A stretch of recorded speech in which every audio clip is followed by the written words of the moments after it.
You are listening to an exclusive on Pod Hub Network. Your city, your podcast.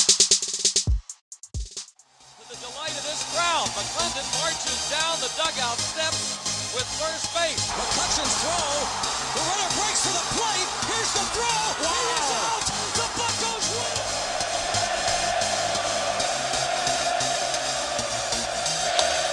That ball's hit well to left center field. Back toward the track. And that ball is gone. You are listening to the North Shore 9 podcast. Follow them on Twitter, Instagram, and Facebook.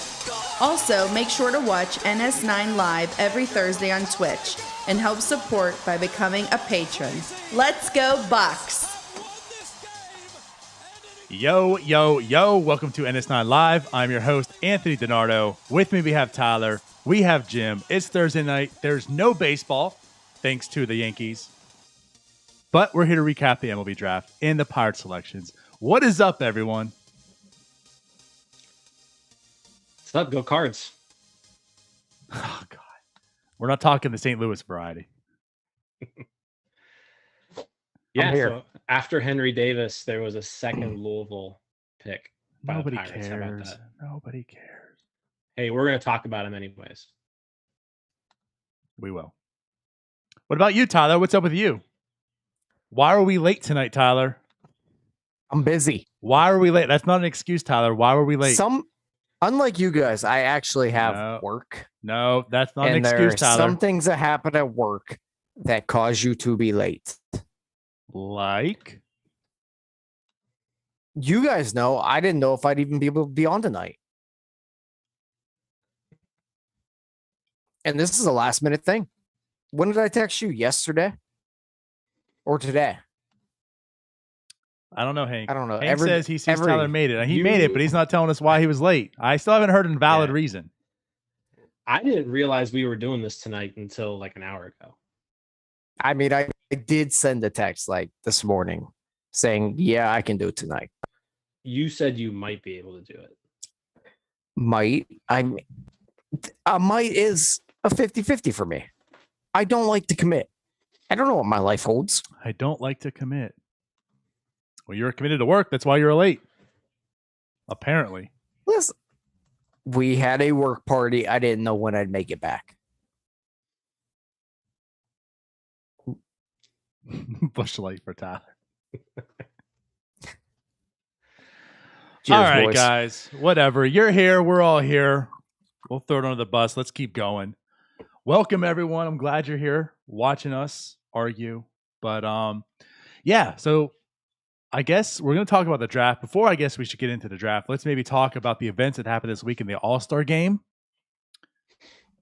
Adam Frazier can hit David. It still exists. And that's about it. So I guess we can move on now. No, I don't know. What did you guys think about the All-Star game? It was fun. I mean, from a Pirates standpoint, Frazier got the National League's first hit. So, proving that he should not have been the number 9 hitter, right? Reynolds hit a ball that I thought was going to carry, but he must have just not gotten all of it. I thought he hit a homer, but he didn't. But yeah, Adam Frazier. How about 2 Pirates starting in the All-Star game? That just shows you, one, how good of a year those two are having, but also how bad of a year the other 23 Pirates are doing on the roster. That's exactly what I've been thinking for like the last week of how are 2 Pittsburgh Pirates starting and this team is this bad. Right. And put that in perspective, like when you take out the pitcher, right? That's 25% of the starting lineup of the All-Star game. A quarter of the All-Stars in that lineup were Pittsburgh Pirates.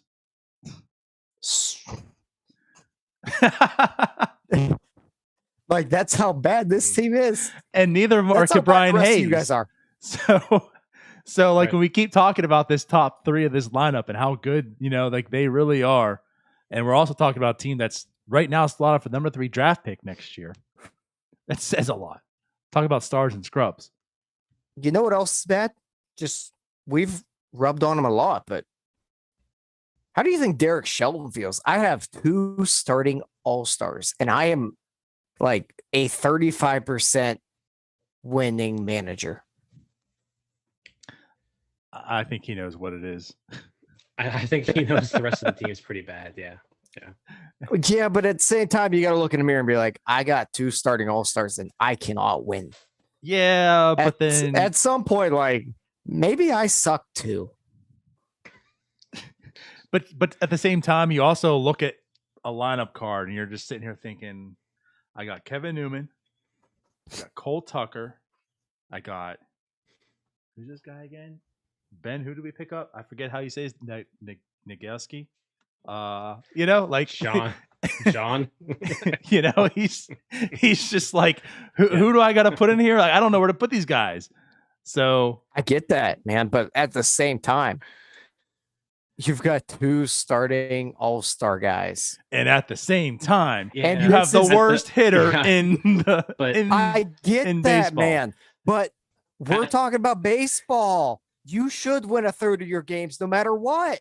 And they're winning a third. Yeah, they're winning a third, and they got 2 all-stars.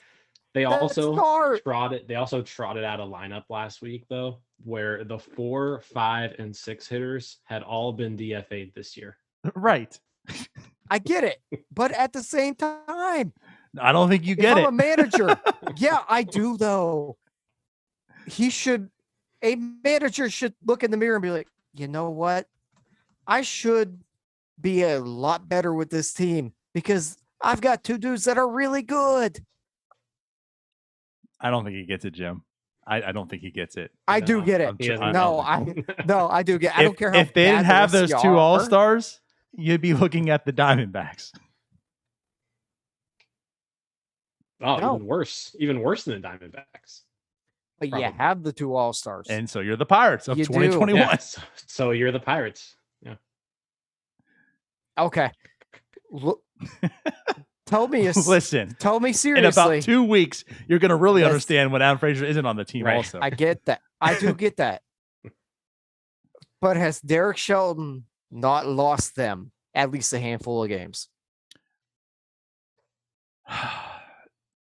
I think Derek Shelton has not won them He hasn't that won them. many games, but at the There end you of- go. Like, and we've criticized Shelton, and we're getting a little off track here. We're talking about Shelton now, which we've done this a few times. But I think Shelton, yeah, he hasn't made good decisions clearly, but at the same time, the players are also just complete trash. Like, they're bad. Like, when he has to go to the bullpen, there's not a great option there. Then when he has to Get that. go to the bench, there's not a great option there. So, I mean, do I blame him for making bad decisions? Yeah, I think he's been making bad decisions, but I don't blame him for us being 22 games under 500. No, absolutely not. You don't. But you got 2 all-stars that start. I think you can separate the 2, though. And I think that's what we're trying to say. Like, I mean, yeah, You Shelton can, has had his yes. faults, This- and we've definitely criticized him and all. But I don't think he's like looking at this team and saying, I should be better because there's 2 all-stars. I mean, this He team should look at his team and go, man, I have not done anything to win this team ball games. Like, literally half of the team probably should be in AAA. Like, that's not an exaggeration. Like, You're not. at least a half good of the portion has been in AAA and hasn't performed in AAA either. And Right. they're on this club. So That is true, but it's also we're also looking at a manager that I think you can say, I don't know that he has won them a game. no, he hasn't. We know that. Exactly. What are we doing? team. No managers win Be any better. games. What we're doing is saying the 2 all-stars have no point of discussion. Like, it doesn't matter there's 2 all-stars in this team. It's still trash. No, he hasn't won them any games. And he probably, I'm not gonna say a handful, but I'm sure we can debate how much a manager truly, matters in wins and losses. But it's not as if it's like I have 2 all-stars and I should be at like 45% win percentage. Like, I mean, this again. Yeah, it is. No. Look in the mirror No. at some point and be like, wow. Half the I team blow. isn't even replacement level. It negates everything. Okay. You Okay. got 2 starting. A third of your lineup is actually very good Major League Baseball players, And- and you're this dog shit. 2/3 is literally 2/3 is made up of minor leaguers. Like these are minor, And- these are less than replacement level players. And there's your I get that. 33%. This is it's a very weird argument I am What- taking right now. I don't know what know. we're arguing right now. And like, I apologize The for getting team- sidetracked, but do you want to know what Brian Reynolds and Adam Frazier's WAR adds up to? 5.9. Do you know what the entire Pittsburgh Pirates position players WAR adds up to? So keep in mind, they're 5.9. What is the entire team? probably like 7. 5.8. So Brian Thank Reynolds you. and Adam Frazier have a higher WAR than the actual Pittsburgh Pirates. Sad. It negates everything. 2/3. Boom. 33%. I don't want to. I don't want to get Yeah, this into yeah. a whole argument. You're about wearing the this. right hat. You're wearing the right hat. Take this L, Tyler. Let's move on. No, it's not an L. This is a. Derek Shelton has not done anything to win this team games, and No Buck. the 2 starting All Stars should make him think, "Wow, I blow." All right, we're moving off on this. And no, Bucko Mike, Stallings is not a minor leaguer. You're drunk. So, with that said, the All-Star game, back to it. I don't even know what I wanted to say about it. I guess, the Brian Reynolds. Yeah, that was right when I literally turned the All-Star game back on, and he hit that. And I thought it was gone as well. How about the home run derby? I didn't like it. I'll start off. I'll go on record. I hate the timed event. I mean, I still watch it, and I'm not saying it's. I'm not that type of like, this is unwatchable, and I'm turning this off. But it's totally wrong. It's terrible. The whole time the event takes away from the absolute mystique of the home run derby. You want to see them pimp the home runs. You want to watch it. You know what I mean? Like I love the outs. The timed version just sucks.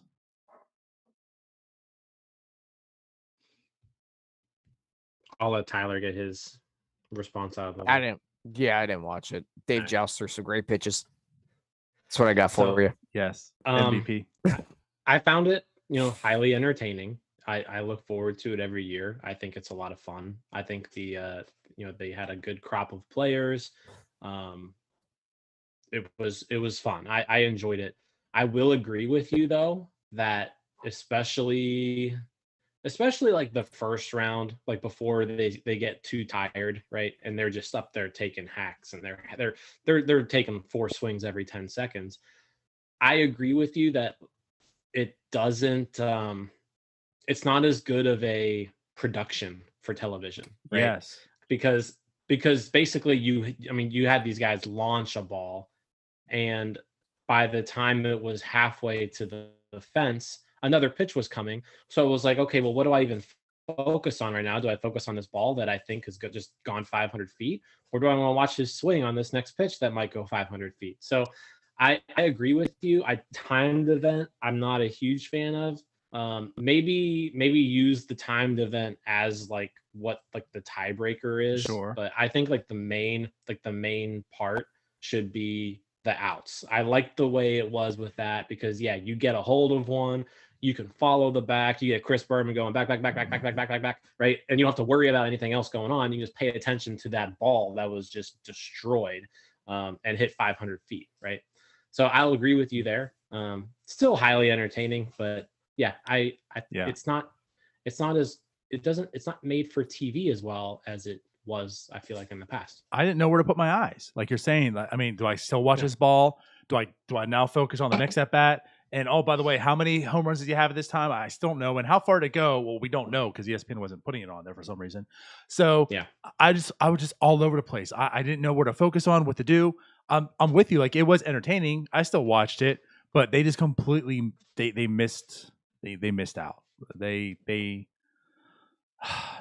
Like you said, it's not made for TV, and I'm not even so sure if it's made for like in person either, because I feel like you're probably kind of still doing the same thing. Like you're physically watching that ball, and then you hear the crack of the bat again, and you're like, well, "Where's this one at?" So Right. It's like playing dodgeball. Yeah. Well, and then they would as a ball was still in the air, they would skip to the next ball that was already hit. It's like, stick with this ball that's in the air. I want to know if this goes out or not. Right. Yeah. That's what I Yeah, didn't like about it. Yeah, I think the whole format just made the production more difficult. Yep. And because of that, they have to do split screen. So right, you know, you're just lost. I was just so lost. Mhm. Like Tyler doing a podcast. All right. So I guess is that our all-star talk? Yeah, I think that's about it. Okay. So let's move on to the draft. So the 2021 MLB Draft. We had our live show. We saw Henry Davis get drafted, number 1 overall. A little of mixture at first. I think you could probably say the same from people on Twitter here and there. But we had a whole day to settle. I think a lot of us, and we talked about it, you know, we felt, no, we didn't think it was going to be Henry Davis, but we thought that it was going to be a guy who's going to give us, you know, an underslot value, right? Put some money back into the pocket so that way Cherington and Company could spread it out for the other picks, right? They can go over slot and get some good value there. Now that the dust settled, you know, we knew Henry Davis was there. You got our live reactions. Now that the dust settled, Henry Davis goes first, and we saw the rest of the draft. Let's just start off by saying, like, what did you guys think of the overall draft? And now how do you view the Henry Davis pick? And I'll start with Tyler, because I would say of all of us, Tyler was probably the most discouraged of the pick. It's rude. I wasn't discouraged. You said no, bad pick. You did say bad pick. Did I? You You did. did. That was probably emotion. I ran it back. It was. You rationalized it. You had some real legit thoughts to it. You know, like I can understand. You talked about being, you know, a catcher in the high rounds, and Yep. You talked also weren't yourself so off the happy that it was ledge it was a Yeah. little guy. I in that definitely. part too. So there's definitely the part of I did not want Jim to have the guy that I've been hearing about forever because I don't want to hear Jim's mouth. And there is also the part of what I said of I don't want a catcher that early. Now, looking at it now, there's a reason that Ben Cherington's the GM and that I'm on a North Shore 9 podcast. Well, and so not to cut you off totally, Don't but I also sell want to yourself expand short. upon it. I think it wasn't totally, just to remind you, because obviously you forgot why you hated the pick, but it wasn't just the fact that he was a catcher, but the fact that his receiving skills aren't good. So he's probably not Yep, going to be a catcher. Absolutely. So it was more or less taking a guy number 1 Yep. overall that doesn't have a position. That was more Absolutely, or and- less your stance on it. And again, Yeah, I and can that's respect why- that. Yeah, and that's why I have said a couple times that he comp wise, I think we're looking at a Kyle Schwarber type of guy. Now, looking at it through a clearer lens of God, I don't want Jim to have what he wants. I don't hate it as much. I actually don't hate it at all, especially when Jim, I will give you credit. You have tweeted multiple times that the Pirates had 4 out of the top 32 according to is it Baseball America's rankings. Correct. So at the end of the day, I think you're looking at Ben Cherington had a plan coming into this thing, and he got talent. No matter any way you slice it, the guy got dudes that are, even if you look at MLB Pipeline, 2 of the guys are top 20 or top 25, I believe. I think Chandler's 21. So gosh, I can't remember his name already. Right above him. Solometo. Yeah. Italian name. I don't like those. Touche. Like to not. You look at it, according to Pipeline, that's 3 dudes that are top 25 according to the rankings. So at the end of the day, you got a guy that are, like I've said on the podcast on, gosh, what day was that? They're all blending together. That was Sunday. We did Sunday. On draft. You're looking day? at a guy.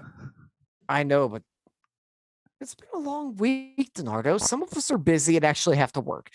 But he's a dude that's going to rake.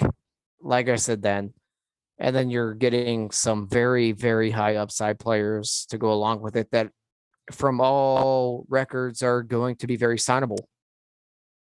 So I think they've placed themselves in a very good position, and I'm very cautiously optimistic about the draft. Okay. I like that. Jim? Yeah, I think at the end of day one, we were kind of all optimistic at that point that we would be able to at least grab a second top talent, right, in the second round with that 37th overall pick.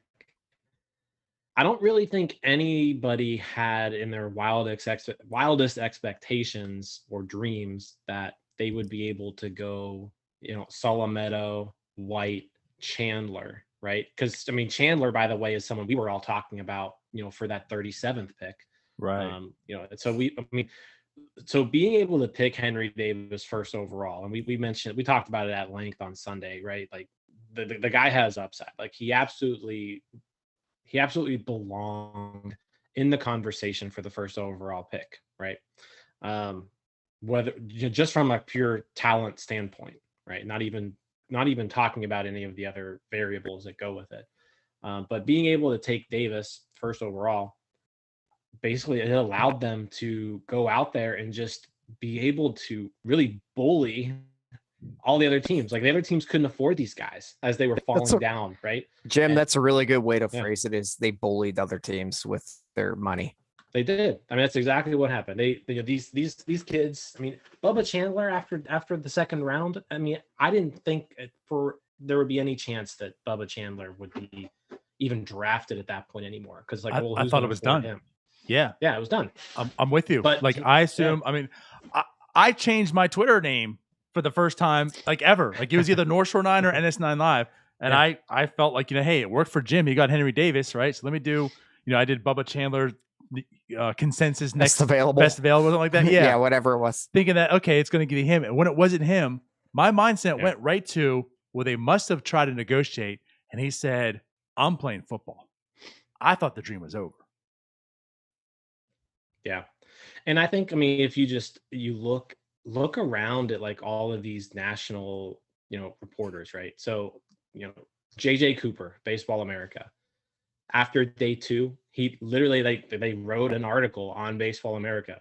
It's titled "How the Pirates Used Their Financial Advantage to Dominate Day 2 of the Draft," right? So these people Pirates use their financial.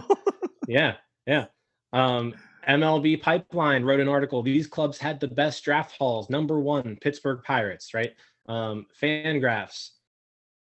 Pittsburgh ended up with 4 of our top 54 prospects. This was our 3rd ranked farm system, but they may have pushed themselves, past Toronto into number 2. So every single person who writes about the draft and covers the draft recognized that what the Pirates did, especially with those first 4 picks, was just they crushed it. They absolutely knocked it out of the park. There's really no other way to put it. Unless you're Tim Benz and Hall of Fame vote haver Ron Cook, but I digress. The guy who votes on Hall of Fame people, but I digress. He has a vote for Hall of Fame, but I digress. No, but so I think, like I said, they did an exceptional job. I don't think they even probably thought they could draft all 4 of these guys that they did, and they were able to. And they flexed that financial advantage that they had over everybody else. They made a really smart first pick that allowed them to use that to their advantage for the next few rounds. And they've got a chance to. And again, prospects. None of these things are sure things, right? Right. But the more you can stock up on guys who are rated high, the better chance you have of hitting. And so they've got 4 really good picks that they were able to take with their first 4 picks. Yeah, sorry, Dinard, I'm going to cut you off, but obviously they haven't signed yet. But by all imagination, the top 4 hopefully will sign at least 3 or 4. But when we were talking about Henry Davis, I think we were talking about maybe they'll snag a guy in like round 10, not round 11 that was probably going to go to college, but he's not like a Bubba Chandler. And somehow they were able to pull out like 4 of those. Right. Yeah, I mean, and they even did that too, though. Also, I mean, with Braylon Bishop in the 14th round, I mean, I know he sent out that one tweet saying like "See you soon, Arkansas," but hey, who knows what's going to happen? Like, if the Pirates have some money, they'll throw it at him and see what he says. But I mean, that's kind of their additional flyer that they took. I mean, Braylon Bishop was another top, I think top 60 or top 70 guy according to most places, and just a really strong commitment to Arkansas. So we'll see. Yeah. No, I mean, you guys pretty much said it all. And you're right. I'm with you. Like, I was kind of under the impression. Tyler said, like, the later rounds. I was kind of under the impression, like, I'm hoping the next pick will be, over slot. Like, you'll get a first round talent. And again, I was, thinking after the draft, okay, maybe it'll be Bubba Chandler. Like, how intriguing of a pick is that, right? And they went with Salamento, and that was also a guy I was thinking of, like, that could happen. And so it wasn't like I was disappointed by any means. But at that point, I thought, okay, so it's Salamento, like, that's good. It's a great pick. That's why you get the Davis one. Chandler's probably out of the question now. That stinks, but I understand it. And you're right. Like, I was expecting one guy, and then maybe some later ones, right? Later rounds that you're trying to hope for. But when like Lonnie White went, then I was like, well, damn, look at that. Like, they got it. Like, they got a second one. Holy hell. Look at this draft that, Ben Cherington's having. And then Bubba Chandler gets drafted. I was just in shock. I was in shock, and not the shock of Henry Davis, where I was just confused. Like, wait, I wasn't prepared for this. I was in shock that I thought the dream was gone. But why? I mean, the Pirates had all night to talk to people. If you knew, I'm sure they talked to him. So if you knew you had no shot in drafting him, why would you take him here? Why? And you waited this long, like not even the third pick. It was the 4th pick that they took Bubba Chandler. And he's got to be going back to school though, right? And why did you waste it? So I was excited that it happened, but it's like, it's not going to happen. And you just see like these, like every hour something new came out. Like Tim Williams, like, well, he had a Pirates hat on. He looks like, well, damn, he did, and he's tweeting, like, someone tweeted out there, he already changed his Instagram bio, picture for the Pirates. And it's like time and time again, you're seeing this stuff. It's like, it's going to happen. And, they all come out and basically have said that we intend to sign all these guys. Like, we don't feel there's going to be a problem. Mm-hmm. And you see their draft pattern, it was almost immediately, they went right to the college seniors. And it's like, okay, this makes sense. They're kind of tanking these little these rounds here to save some money to pay for these guys. So, okay, it's a little bit of Henry Davis and a little bit of these mid rounds to make the money work. Because, like you said, Jim, I don't think the Pirates are even expecting to pull this off. And it's like, and once they're able to, like, well, damn, we gotta go to the well now and just start, getting some money back. And let's go and next guy, Owen Kellington, because he's going to sign for cheap, and Jackson Glenn because he's going to sign for cheap. Because we need some money to make it happen. And again, it seems like, we don't know yet, to Tyler's point, that they signed, but it seems like they're going to sign. And if that all happens, what a win. I am absolutely in love with this draft. And like you said, it's all prospects. We know not all going to pan out, but it's the potential that's here. That's what Cherington has done with his whole club. He's gone for young, high upside guys. And when you look at these first 4 picks, except for Davis, who does have upside. Yes, Jim. Yes, I agree. He has upside. But it's just like for these other guys, there's so much upside in these type of picks that you're just flooding this farm with so many options and talent. Yes, there are a lot that's going to miss, but you set yourself up by giving you a lot of talent. You know what I mean? Like, someone's going to have to hit the majors. So I just really am impressed on what Cherington did with this draft. And again, I think a lot of luck fell his way, but hey, it happened and he made it happen. Yeah, and I think there's some, like, even you saw a little bit of a different strategy, even with the signability guys, like a Jackson Glenn. Mm-hmm. He went after guys that maybe small school, but these guys absolutely freaking raked wherever they were. Right. Like Jackson Glenn raked. Yeah. Did he go to a small school? Absolutely. But he's going to sign without what Jim, you tweeted it. They could offer him $1. He's going to take it.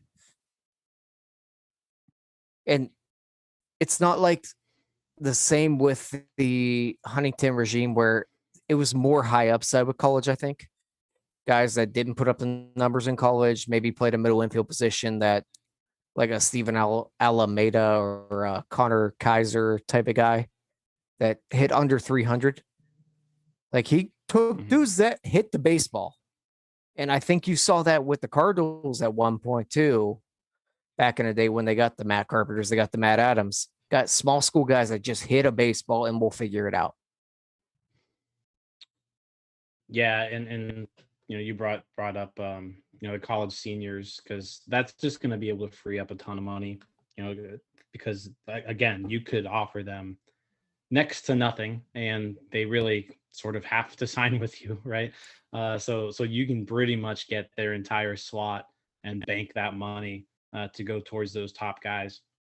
But no, you mentioned Jackson Glenn. He's actually kind of intriguing. I mean, he was probably one of the top college seniors in the draft. He was a fifth-year senior, so older. He's 24 years old. But yeah, I mean, absolutely mashed the ball this year. So, I mean, hopefully, some of these guys, and the other thing too, even if none of these players make the majors, right? Let's say Jackson Glenn and Mike Jarvis don't make the majors, like you can tell, and just from conversations, that like this organization is really kind of committed on. They want to win in the minor leagues too, right? Like the minor leagues isn't necessarily like it's about player development, but like they also want to teach everybody how to win. And players like that are people who would, can win in the minor leagues. Because they're maybe a little bit older than their competition, more advanced. And I mean, Jackson Glenn may make the majors at some point, but he'll probably be 25 or 26 when it happens, right? And be like a role player. But he could be somebody that helps out, Nick Gonzalez and Piguero win a championship in Altoona or something next year. So that's another thing to kind of consider, because yeah, these guys can hit. Like they're all good. Like these college seniors that they took, they're not scrubs. They picked some good guys. No, yeah, they're not taking Connor Joe. Well, he is in the majors. They love him in Colorado. No, what I was going to say is actually that you make a really good point, Jim. And I think that's actually on topic, because it was just Quinn Priester. I felt like they had someone interviewed him or had some conversation. He was just talking about how like so different is this year, because, last year was just some dudes, there's nothing excited for. And he's like, but now like I look behind me, like there's Nick Gonzalez, there's Peggy, like there's talent around you. And that does speak, like that does make a good point. So right, even if these guys don't make the majors, they're still talent, Look at Indy. It's a pretty sad state. There's not a whole lot there, so it would be nice to have some teams that are winning, and these prospects are on these winning cultures, and then they go with the Pirates. So I guess there's definitely some value into that. I agree with you. I think there's something to be said about just building a winning culture in the minor leagues, no matter who it is. Just build a winner and guys that are used to winning. Right. Especially because like the way this team is now set up is like you've got this core of guys who like they're all going to reach the majors pretty much at the same time, right? Like all those guys in Greensboro and Altoona, they're all pretty much a year, pretty much within a year of each other. And yeah, like you want those guys to make the majors and know how to win and expect to win.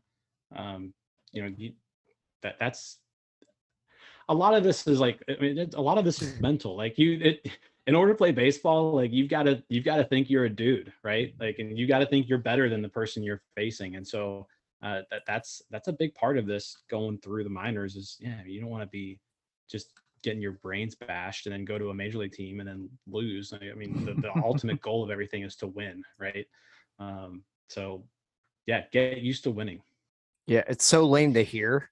Like, we want guys that are used to winning and We want a winning culture. It's lame to hear, but there is something to be said about guys that come up and they're just winners. Know how to win. Mm. Yeah, and like almost demand it. You know what I mean? Like no one wants to lose, and it's easy to get in that loser mentality. Put it that way. You know, like you're just used to losing. You don't hate it as much. You know, like you just get accustomed to it, and it becomes like maybe the running joke or whatever, and whatever. And it's like right, like you're setting these guys up at a very young age. Like let's win, let's expect to win, let's know how to win. And then when you get to the majors, you're not comfortable and okay with losing. So you're right. And you know, I didn't think about that in that sense, like these type of picks, but they are good. Will they not make the majors? Maybe not, but you're at least like replenishing this. Almost okay, let's put it this way. This farm system is almost like stars and scrubs too. Is that fair to say? Like there's talent, but then like again, you look at Indy, you're like, and there's not so much talent either. I think it's stars and scrubs from like a level standpoint like that. Like Indianapolis is scrubs, right? Yeah. But like from a pure depth standpoint, the depth of this minor league system is just incredible. Well, and it got a lot more now. Yeah. Incredible. Yeah, even more incredible now. Just the amount of guys who are in the system that have the potential to just make the majors, right? You know, most teams maybe have 20 or 25 of those guys or 30 of those guys. Like there's, I mean, like when Fangraphs does their top rankings or whatever, I think they rank everybody who has a future value of 40 or higher, right? Yeah. I think that's what they do. Yep. No, actually, is it 35? Is it 35 plus? 35 or higher. Okay. Yeah, they do 35 plus. But going into the draft, you know, they had they did, instead of doing a top 30 prospect list or whatever, they did a top 51 for the Pirates. A top 51. So they had 51 players in that 35 plus future values.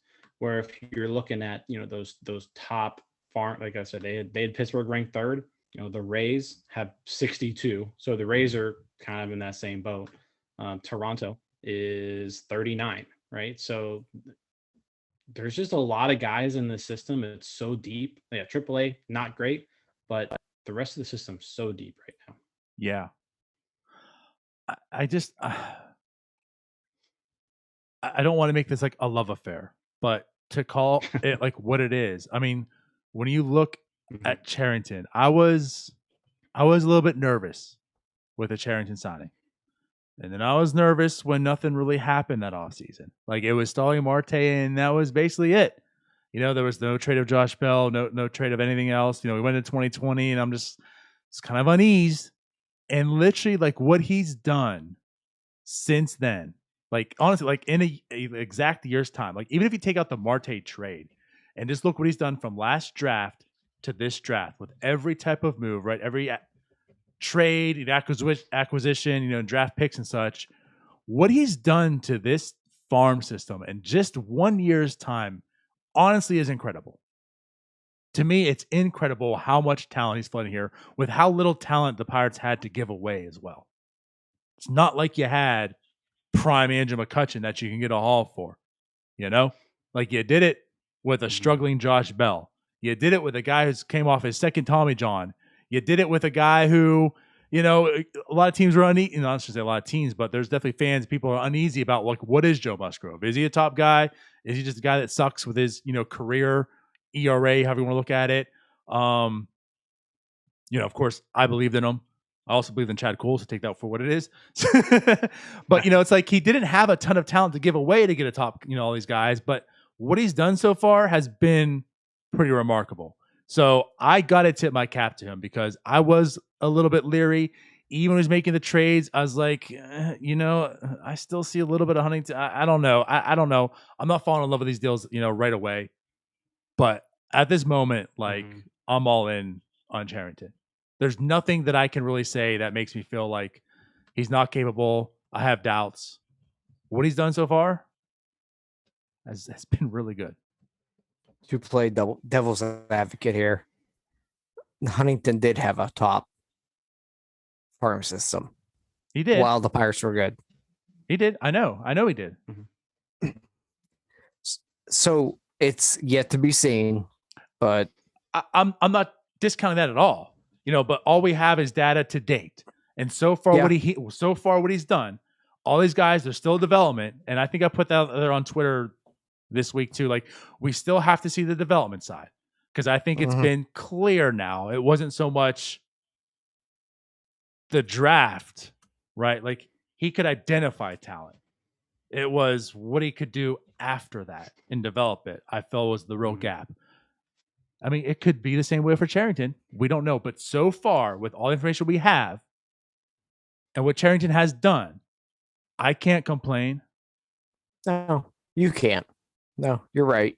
The big pause I have is that it is the same developmental system that Huntington had. It's not the same. Like, No. It's pretty damn brought close. They brought in a lot of new people. They brought in a lot of new technology and things like that they just didn't have before. It's the But same scouts. At that point, Which- we're literally 5 years behind the curve. Well, I think that's the goal, is to kind of catch up. It is, but we're talking about scouts wise, this draft. How many drafts have we heard about that have been so great? And then we watch them rise up through the system and it just doesn't work. And I'm with you. I do think that something's changing here. I think there's a shift in philosophy, but I also, as I tweeted, cautiously optimistic. That's where I'm at. I saw your tweet on that, and I think that's very fair, and I think that's how we all are. I mean, again, I can't sit here. I'm not going to come up here and say what a lot of people have said, although they put more on running, but just, well, who cares? Like, who cares they got these people? Because it ain't going to happen. All we have is information that's presented in front of us. I'm not going to predict the future on past regimes either. Like, I'm not going to say, well, Huntington failed, so Cherington's going to have to fail also, But what Cherington has done so far, sorry, I'm getting too excited here. What Cherington has done so far warrants like exception. Like, I mean, I can't badmouth them. I can't say, well, who cares? I can't say, yeah, but. I mean, all I can say right now is he has done a superb job of flooding this with talent. And I'm absolutely impressed, right? Even to another stance, I'm impressed how much talent he has flooded in the year's time. I'm not out here saying World Series Pirates 2025. I'm not out here saying like this is going to be the best team. But all I'm grading is what he's done, and what he's done so far, I have to give him an A. And I had my doubts from day one. Yeah, and I think if you look at Huntington at that point, like a year in or a year and a half, like Huntington was, Huntington at a year and a half was absolutely awful. He did nothing well. Right. However, I also think he missed on a lot of trades. Like, it took him a while to start hitting. He missed on trades. He missed on drafting. He missed on everything. Which so far, Cherington has been like the complete opposite. Like, again, he had a Jason Bay. We had Josh Bell. I mean, we had I guess Jamison Tyler. I would say Marte, Josh, or Jason Bay. But okay, you're right. I took out the Marte in that comparison. Yeah, but you're right. He did have a Marte. That's very fair. Cherington went lower level. Obviously, completely different situation, but Cherington went lower level. Not lottery ticket, but more upside. Huntington went higher floor. Didn't work. But what I would say, if we're talking about Huntington, if he does not make that arch trade, we might be talking about a different GM.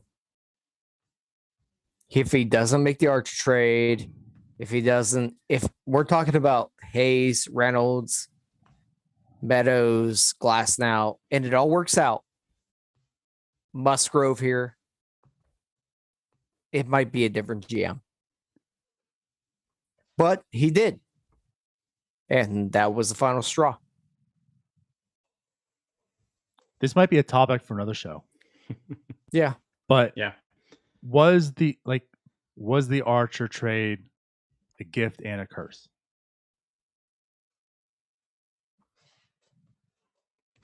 I would say it was absolutely a curse. Okay. And again, we can maybe expand upon this to keep this short. My thought on this, because we always talk about, and you're right. Had that trade not been done, Huntington could still be here. But would this team still be treading slightly above and still not go anywhere, right? I don't know. But because the trade was made, it was a curse. You're right. Yeah. But because also of the curse, the NL Central, I mean, that's true. You know, that's all they last needed year, to do. 60 game season, they would have won 34 games last year, you know, or 30 games last year, they would have been in the playoffs. Yeah, but now Glasnow's hurt, so he wouldn't be pitching for the Pirates anymore. So yeah, but I mean, Shane Boss is just moving. Yes. That's a draft pick he definitely hit on. Yeah, he hit on that pick.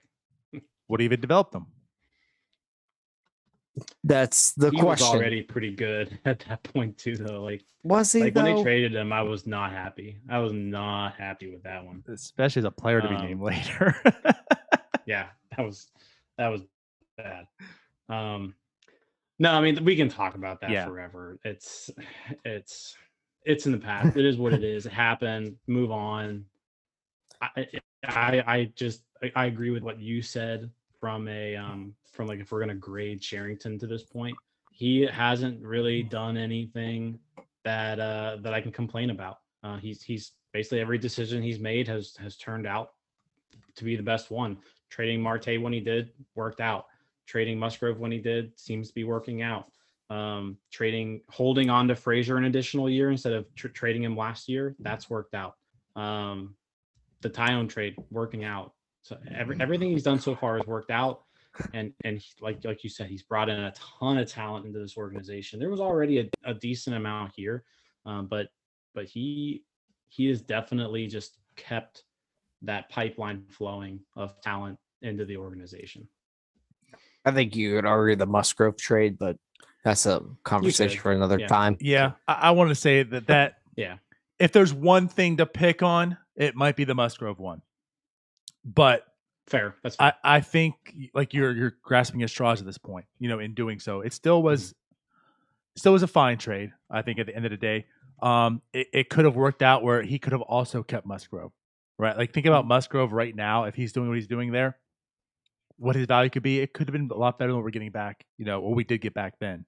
But I want to again expand upon that and say this one more time. Like, I think the Town was definitely the greatest, but I think like the second greatest thing he's done is to identify, like, he chose to trade Bell when he did. He chose to trade Town when he did.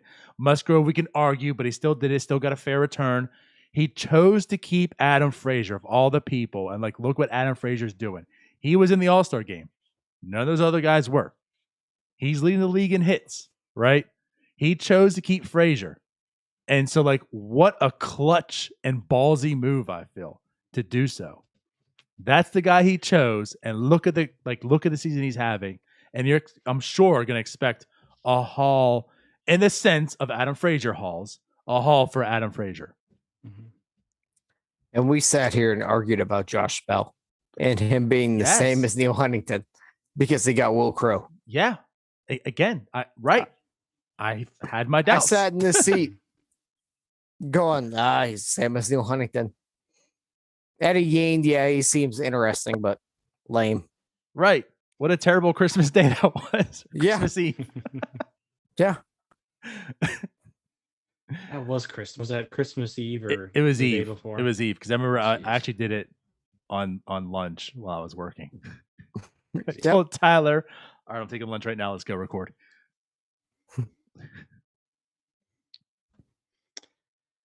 Yeah, no, I mean, no complaints whatsoever about Cherington. He's done a great job up to this point. Now it's just time to show that he can develop the guys. I mean, he's done the job of acquiring the talent. Now he just needs to develop it. So one thing I wanted to go back into the draft for and talk about. So there's 2 drafts now under his belt. Unless you talk to ESPN, this would be his 3rd, apparently. But there's 2 drafts under his belt. I know last year was different. Tyler picked up on it. Yeah. Last year was a little bit different. It was just 5 rounds. And again, we can say Nick Gonzalez fell to him. Like it's a no-brainer. But now this second one, I don't know if it's by design. Okay. I don't know if it's his mythology or whatever. But what I've seen so far is first round last year. We're still going to use the word safe, right? But a good, solid college hitter. Might not have the most upside as other players, right? But a good Nick Gonzalez, good college hitter. This year, number 1, good college hitter. And then it was upside guys, right? We went to the next, the next 3 picks, all high school. Actually, next 4 picks, all high school guys. No, yeah, all high school guys. Let's get let's get the upside here, and that's kind of what they did like last year, the Mazinski. Let's get him in here. And it seemed like they saved the money in round 4 and 5, and this year they kind of did it again in those middle rounds, saving money so they can get these guys. Is this maybe by design, or is it just how it worked out? Maybe. I think this year is just kind of how it worked out. I still don't think we have a large enough sample size to like basically go out and say that, Cherington prefers college bats in the first round and then upside later on. I don't know if we can say that yet. I'd have to look at his drafts in Boston too to see what he did. I'm not too familiar with him. I haven't really looked, but it has kind of just worked out that way the last 2 years. Because last year Gonzalez kind of fell to him, so he took him. I don't know if right, and that was me not wanting to give him credit. Yeah, so like if Gonzalez didn't fall to him, would he have gone with like Robert Hassel, who would have been like the big upside high school bat, or would he have gone with, maybe Emerson Hancock still available at that point? Somebody like that, like a pitcher. I don't know what he would have done last year. There were a lot of names associated with that pick. Like I don't think anybody knew what we were doing last year, really. I don't know.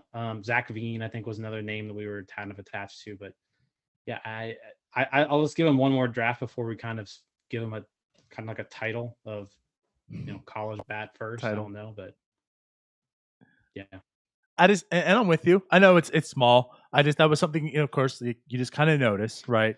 I mean, because he's been a guy who's acquired a lot of upside guys in all these trades.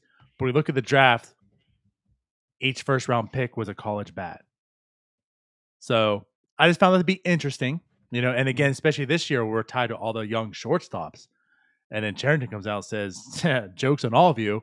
Here's Henry Davis, this college bat. So again, the year after, another college bat. Found it to be kind of interesting. If maybe there is some pattern, maybe there's some type of sorcery behind, Cherington's draft methods here or whatnot. But I was trying to look into his Boston drafts, but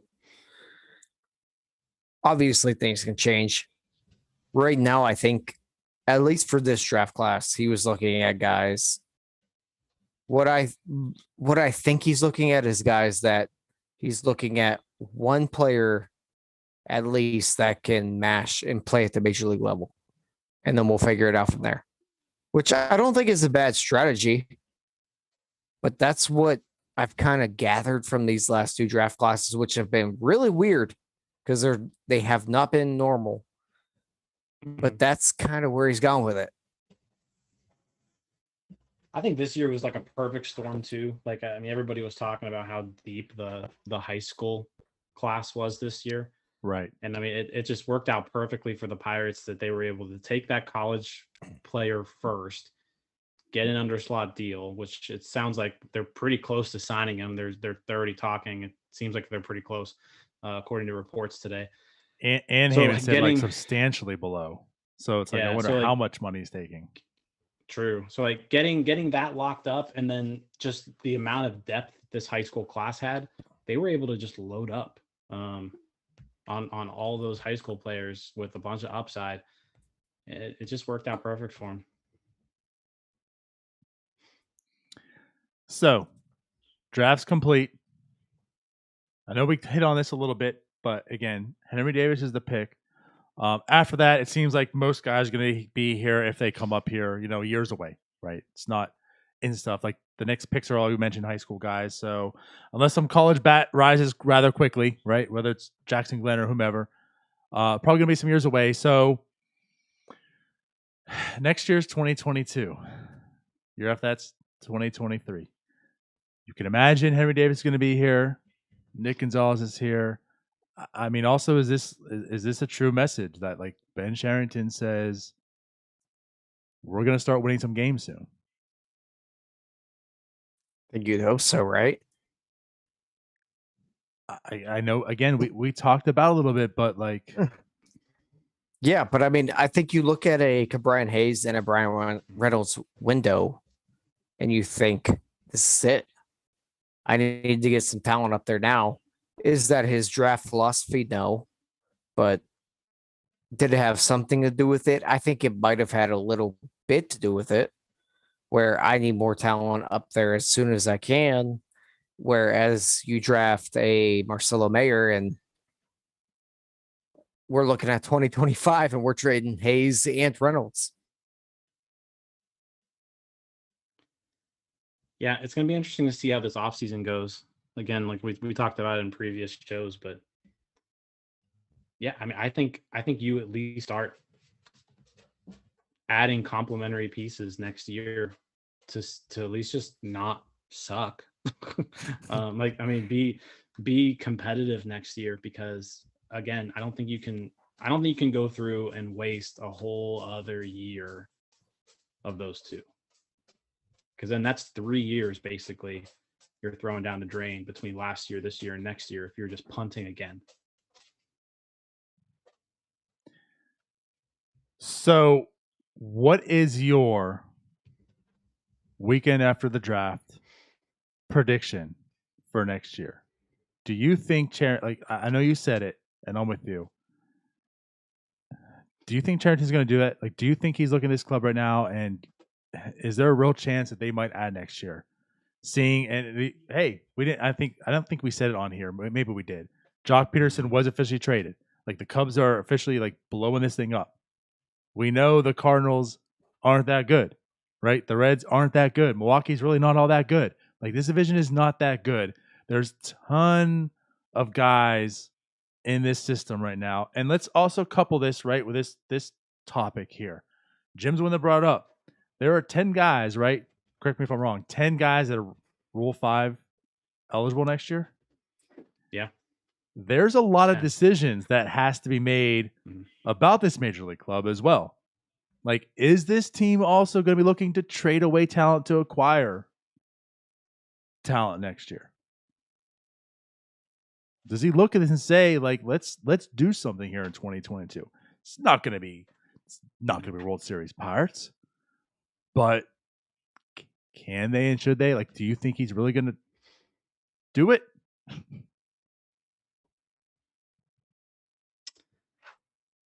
Any bold predictions? I don't think they're to the point yet where they are trading away minor league talent for major league talent. But I would I don't know. I don't know what they're going to do. I think priority number one this offseason is extend Hayes and Reynolds.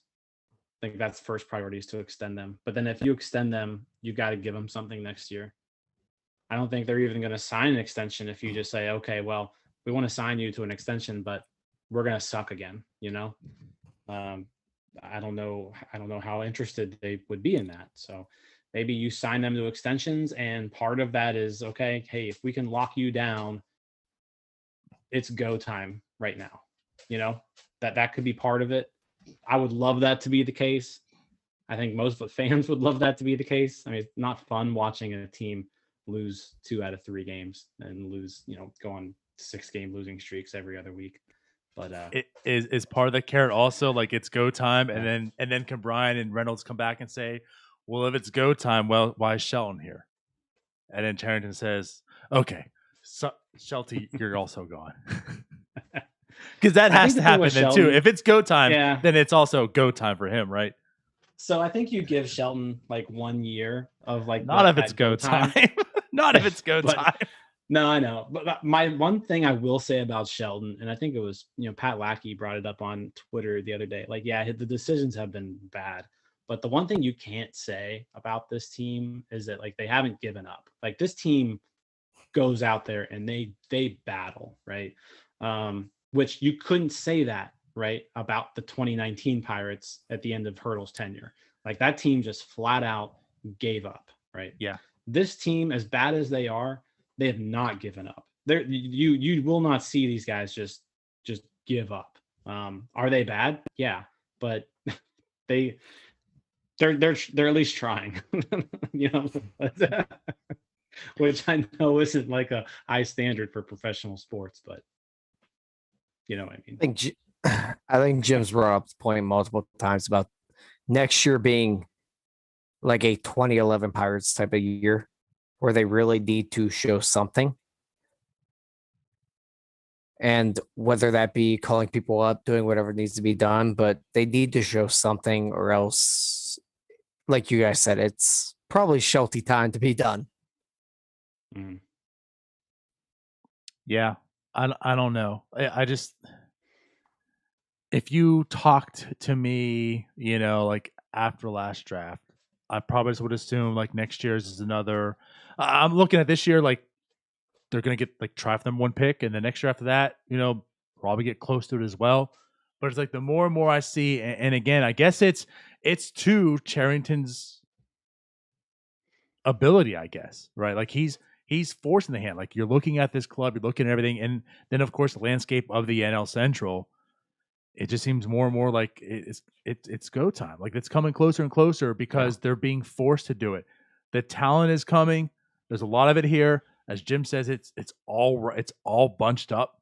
There's a lot of talent that's coming up here quickly, and he's just infusing it with closer talent with Gonzalez and now Henry Davis. So there's, I'm not gonna say tons, but there's money to spend because this is bottom out. And again, Polanco's not on this club next year, so there's even more money being freed up. Why can't they go ahead and do something like you said, Tyler, 2011? Like, why can't they? And not even can't. Why shouldn't they do something where next year they make some things happen? And Next that year way needs you put to out be a formidable team. Next year has to be as Jim has said, a relatively competitive team. We're not asking for a playoff team. You just have to be able to compete and maybe not be in the top 5 of the draft. Let me ask you this. Should you push to try to get a playoff team? I think that's dependent upon where they're at a certain point. So planning on this off season, I know we're getting a little ahead of ourselves, but just, it's after the draft, like planning this off season, you're Cherington, like what do you think he should do? Are you looking around saying let's try to make a push, or is it just let's trust the process? I mean, I've already said what we should do. I mean, shore up the corner outfield spots, bring in somebody competent to play first base. There's too much talent out there in Major League Baseball, too much cheap talent to be just every day trotting out waiver wire pickups in the corner outfield. Like there's just no excuse for that. And there's just too many guys out there who are capable of playing those positions. So shore that up. I think you do kind of what you did this year. You just try to find a couple rotation pieces, like Tyler Anderson. I would even be fine with them bringing Tyler Anderson back. I've said that before. I think he's a good candidate to just bring back. Like if you don't get what you want for Tyler Anderson, or maybe you do, and then he becomes a free agent and then you re-sign him again, he's someone who I wouldn't mind coming back here next year. And then, Bucko Mike just mentioned Mason Martin in September next year. But I think the goal is, you've got those guys in AA, Cruz in particular, who you hope will be there like mid-year next year. Gonzalez maybe mid-year next year. If those two can make it mid-year, then you're talking about a lineup that isn't half bad. Right. And all you got to do is get a lineup that doesn't blow for like a month and a half. Yeah. And then you got guys coming up. And I mean, I don't know. I'm just kind of, I'm actually getting excited about the Pirates, if that makes sense. You know, like it's actually starting to come together, feeling some excitement about this organization, seeing a future. And I guess for the sense, like you're actually seeing the plan like unfold. You're seeing it all come, together, what he really was set out to do. Right. As Tyler said back, when you go to these trades before and you're like, I don't know. Right. Like even the Marte one, we were kind of underwhelmed a little bit. The Josh Bell one underwhelmed, it's like, why this happened, why this? And now we look at it and it's like, it all makes sense. It's all makes sense. And I don't know. I just, like I said, you're starting to get the excitement and it just feels like 2022, something needs to happen. I don't want to see another losing season at all. It doesn't make sense. Like it's almost like it is go time. Let's like 2022 needs to be the infamous that bridge year, because 2023 to me is go time. If Shelton is a manager next year, that has to be his last year for me. That's it. Because 2023 it is go time for this organization. Yeah, it needs to be like what was the 2014 Cubs, where they snapped real quick. Everyone knew it was coming, but they got Joe Madden in there. They got their Schwarber. They got their Schwarber. They got Joe Madden in there. Chris Bryant came up. Javi came up. It was awful when. Yeah, he was. It needs and they spent money. That, of course, will be the key. We're getting there. Yeah, I don't think we need to spend Cubs money, but no, there's absolutely not. There are definitely people to be had in the free agency world this offseason. But we don't need to see Chase DeYoung out there anymore. What I was going to say too is you won't need to have to spend Cubs money also if you can at least just develop one pitcher. If they develop one pitcher, then you probably don't need to spend Cubs money because they couldn't develop shit. So here, prayers for Contreras, prayers for Priester, right? Keller figuring it out. Who knows? Right. Yeah. Yeah. They got to hit on a few of those. Kranick just figure it out. Brubaker, please just continue to be an okay major leaguer. Yeah. Like he's the ace right now. If you can depend on him being a 4 or 5, like that's cake.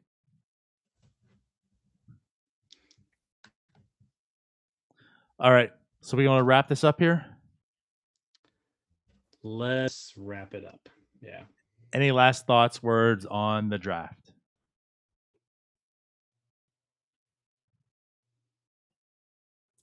Liked it. I mean, we'll see. We'll see. Yeah, it was good. I mean, I no complaints really. They did it, like I said, those first 4 picks are going to define this draft. So if they can just hit on, if they hit on 2 of them, it's excellent. If one of them turns out great, cool. But if they can hit on 2 out of those 4 picks, then it's a big time draft. Give me all the Bubba Chandler. I want to see the 2-way star. And apparently he wants to do it, and I hope they allow it. I can't wait to see. I can't wait to see Bubba Chandler. And that guy just looks like a dude. I mean, he seems like he's probably going to be pretty fun. Look, he looks like a guy that wants to be in Pittsburgh. He just wants to play baseball. He wants to play baseball. He loves baseball. So I can't wait to see what he can do. And yeah, again, hope both ways for him. All right. Well, then I guess we're out of here. We'll be back next week. Pirates will play tomorrow. Get baseball back. Talk about Tyler's best friend, Mason Martin, maybe, when he hits his 23rd home run next week. And we'll see you then. Bye-bye. Girl Scouts. See you guys.